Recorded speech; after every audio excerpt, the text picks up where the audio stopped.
অন্য আরও অনেক লাভজনক চাষবাস থাকলেও 52% জমিতে শখ করে ফলের বাগান করেছেন ইমরান হোসাইন। বাগানে ছিল 52টি লিচু গাছ, 10টি আম গাছ, 10টি কাঁঠাল গাছ, 5টি করে পেঁপে, আনার, জামরুল সহ আরও কিছু ফল গাছ।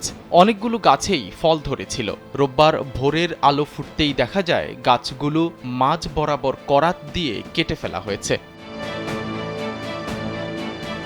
শনিবার রাতে ন্যাক্কারজনক এই ঘটনা ঘটেছে নারায়ণগঞ্জের সোনারগাঁও উপজেলার নোয়াগাঁও ইউনিয়নের চরকামালদি গ্রামে। প্রতিদিনকার মতো রোববার সকালে বাগানে এসে মাথায় যেন বজ্র পড়ার মতো অবস্থা হয় গাছগুলোর মালিক ইমরান হোসাইনের। সব মিলিয়ে 126টি ফলজ গাছ কেটে ফেলা হয়েছে রাতের অন্ধকারে। জীবনকে উপভোগ করার সব আয়োজন নিয়ে একটি নিশ্চিন্ত কমিউনিটি লিভিং নিশ্চিত করছে রূপায়ণ সিটি উত্তরা।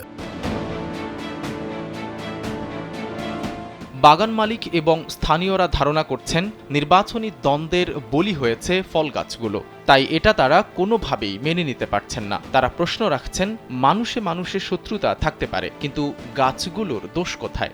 যারা নাকি এই কাজটা করছে খুব খারাপ কাজ করছে, বুঝছেন? একটা মানুষের কাতারে এই কাজ করা পড়ে না। একটা অমানুষের বাচ্চা যারা হ্যাঁ এই কাজটা করছে, মানুষের ঘরে জন্ম হইলে হ্যাঁ এই কাজটা করা না। মানুষ শত্রুতা থাকতারে মানুষের লগে। এই লিচু বাগানের এই লিচু গাছগুলো যে কাটিয়া ফালাই দিল, এটা খুব খারাপ কাজ করলো।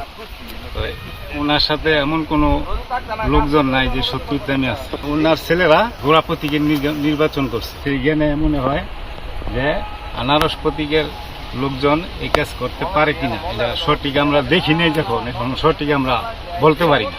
ভুক্তভোগী ফল চাষী ইমরান হোসাইন জানান, গাছগুলো এভাবে কেটে ফেলায় অন্তত 10 লাখ টাকার ক্ষতি হয়েছে। তার সাথে কারো শত্রুতা নেই। তবে সদ্য সমাপ্ত উপজেলা নির্বাচনে ঘোড়া প্রতীকের প্রার্থীর সমর্থন করায় তার ওপর ক্ষিপ্ত ছিল প্রতিপক্ষের লোকজন, যার কারণে রাতের অন্ধকারে এভাবে গাছ কাটার ঘটনা ঘটেছে বলে তার ধারণা।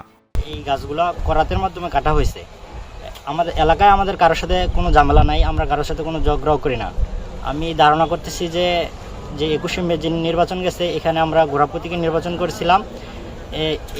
এরই জের ধরে কেউ বা কারা এই ঘটনা ঘটাইতে পারে। তবে নির্বাচনের আগের দিন ছোটোখাটো একটা ঝামেলা হয়েছিল। এখানে কালাম ভাই আসছিল বা আমাদের সাবেক এমপি সাহেব আসছিল।